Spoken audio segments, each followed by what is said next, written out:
Welcome, welcome, welcome. You're the first mermaid we've taken aboard. Hello. Here you are. Hi. Don't we look wealthy, Janet? Oh, yes, this is the fanciest yacht we've ever seen around these parts. Zach and I were just saying what wonderful swimmers you two are, but divine. Hey, let's try it, Zach. Yeah. Did you bring the third act? I have it right here in my hip pocket. Say, when did all this happen? The darndest thing I ever saw. Matt watched the dress rehearsal of The Barefoot Man and went right out and put a down payment on this tub. Come on, Daddy, let's change. Saxon is so sure he has a hit, he isn't even having an out-of-town tryout. Opening cold in New York tonight. That's wonderful, Matt. Aren't you going to be there? And why should I? The audience is only finding out what I already know. Besides, my presence would only tend to add to the tension of the performers. To remove any doubt from the minds of my friends, I've chartered a seaplane. Hermie is flying the notices down. Will meet us at Buzzard's Bay tomorrow. Now, isn't that much simpler than buying tickets? And how's our next big hit coming along? I just finished the rewrites a few minutes ago. That's perfect. I'll have one of the crew take you and Janet to the island. You can pick up some clothes and a script. Clothes? Well, we're a rather conservative little group. As long as you're joining our cruise. But Eric and I had planned on spending a few days on the island together. After all, he's been working night and day on that script. That's right, Matt. We appreciate the invitation, but what I need now is a bit of rest. I haven't asked you to sign on as one of the crew, Eric. You can relax to your heart's content while I look over the script. You're still interested in the play, aren't you? Of course. We made this special trip to your island in the hope that you would join us. It would be a nice change, Janet. Yes, I guess it would. Captain! You'll love Captain Chatham. He's perfectly cast. Captain! I ask you not to shout at me. My crew don't like it. Mr. and Mrs. Bush live on that island. I want you to take them ashore in the power launch. They will pick up some things and rejoin us. Right there? Right there.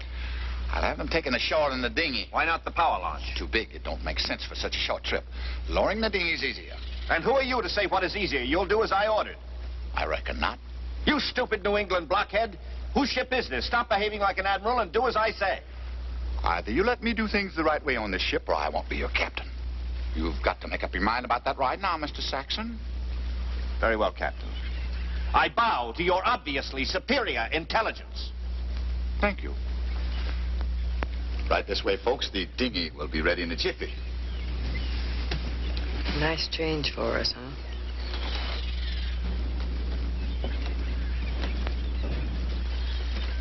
Don't pay any attention to him, Matt.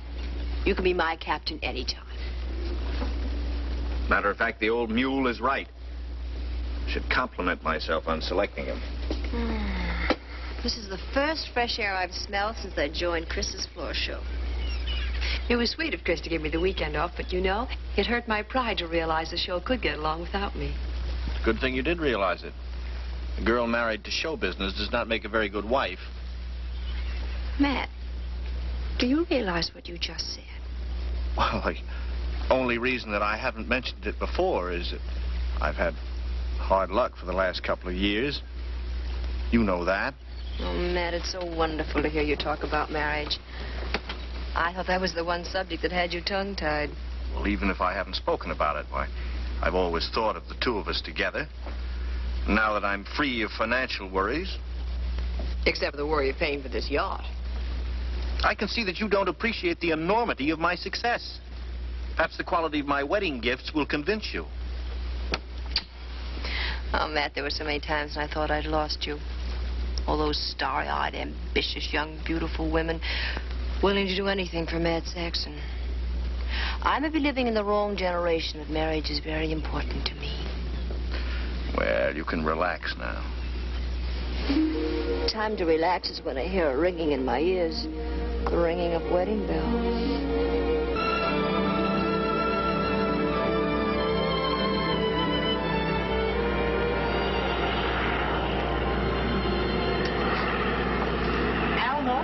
The plane.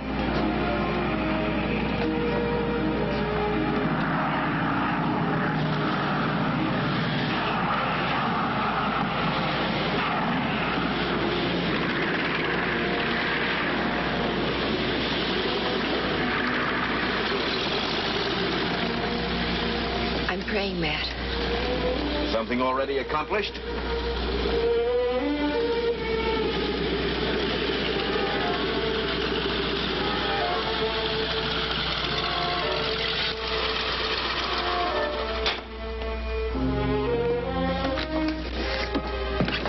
you only knew what this meant to me. Oh, were those the notices? I woke up just in time. Good morning, Hermie. These people are very anxious to read about last night's opening. I suggest you give the Times to Mr. and Mrs. Bush, the Herald Tribune to Miss Ragg, and the Mirror and the News to... I think you better read them yourself, boss.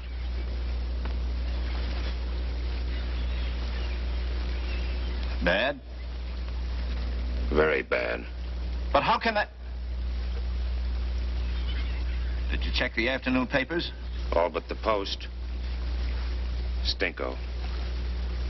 I couldn't believe my eyes when I read them. I was as sure as you were that we had a smash.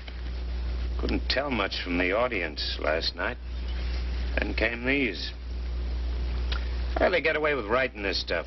How do they decide you're wrong and they're right? Post the notices. We're closing right away. But, Matt, we still got a chance. Okay, the critics knifed you again, but at least let's try to break even. Can't cure rigor mortis with smelling salts, and who cares about breaking even? Who cares about breaking even, he says. It's not my money backing that one, but if it was, I'd care plenty about getting it back. You're always talking like the fellow who puts up the money isn't important. Boss, we got just about all the trouble we can handle. You overdressed moron. You've got about as much right to be connected with the theater as the glue in a supernumerary's wig. Why, what foul process of reasoning do you believe that a fat pocketbook left you by a stupid father gives you any control over the destiny of the theater? I don't have to stand for that kind of talk. And I don't have to listen to the opinions of a fat pig reeking of hair oil and cigars. Oh, let him rave on till he chokes to death, but we don't have to stand here and listen. Come on, Zach.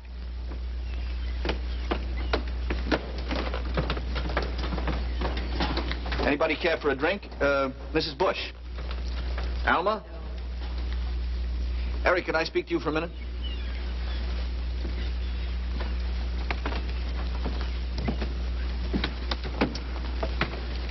The way that man insults money. How do you feel, Eric? About our project, I mean. Have you had a change of heart? Why should I? I can think of any number of valid reasons why you wouldn't want me as your producer. My obvious run of bad luck, or incompetence. I can understand how any successful writer might choose to end his association with me. I'm giving you that opportunity, Eric. Man, a batch of newspaper clippings can't destroy my faith in your ability. I still consider it a privilege to work with you. Thank you, Eric. I should never have doubted you for a minute. Now, how about that third act? So you finally got around to it, huh? We could go over it on the plane. Plane. On the way to New York. But I have to go back to the island. You haven't time. This closing makes it imperative we put your play into production right away. Get the script for me, will you? Come along, Hermie. Captain! Excuse me. Captain! It's a good thing we're on still in bathing suits. It would be quite a sight stepping off that plane in New York. Janet, you better go back to the island. I'll wire you when things are a little less hectic. All right? Bring the plane alongside. Captain! Matt, I don't care whether you own $1 million or owe $1 million. The most important thing is You were shouting for me again, Mr. Saxon. I asked you not to. I was completely in error, Captain. I hope you will accept my most humble apologies. Now that I'm here, perhaps you wanted me for something? Oh, yes. At your pleasure, Mrs. Bush is to be returned to the island. Mr. and Mrs. Humber transported to New York. And Miss Ragg to be disposed of in whatever manner that she desires. I hope I have not overstepped my bounds in making these few simple requests. No, sir. I'm in a hurry to get aboard the plane. Unfortunately, I may never see you again. Not see me. What about the ship, sir? What shall I do with her? I suggest you scuttle her.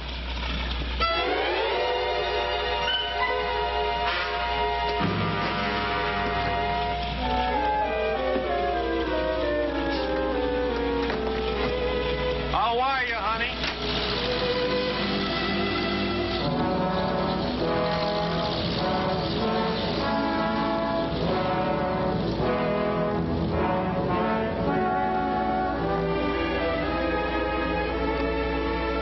You and me both.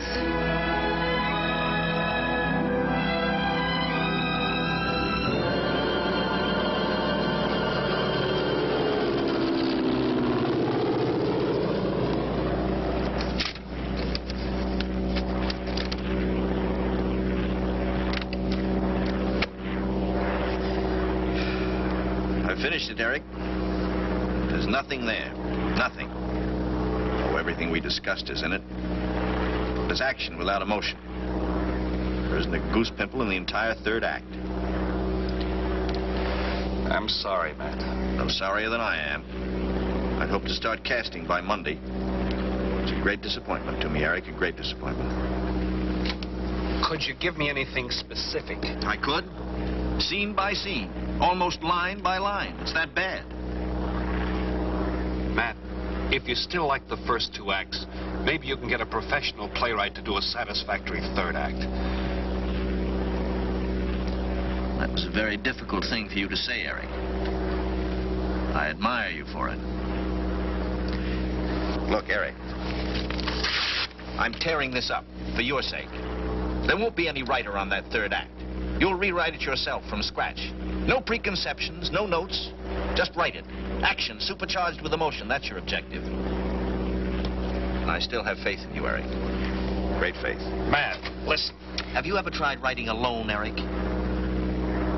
Alone? There's a distraction in that third act, Eric. The distraction of a man and a woman on an island. Have you ever tried writing completely alone? Why should I? It'd work wonders with a man like you. You've never fully employed your talent because you've never known the elation of creating in absolute solitude, in a world of your own making, in a world of your own play. All irritating trivialities banished from your mind. It's the way to lick that third act, Eric. The only way.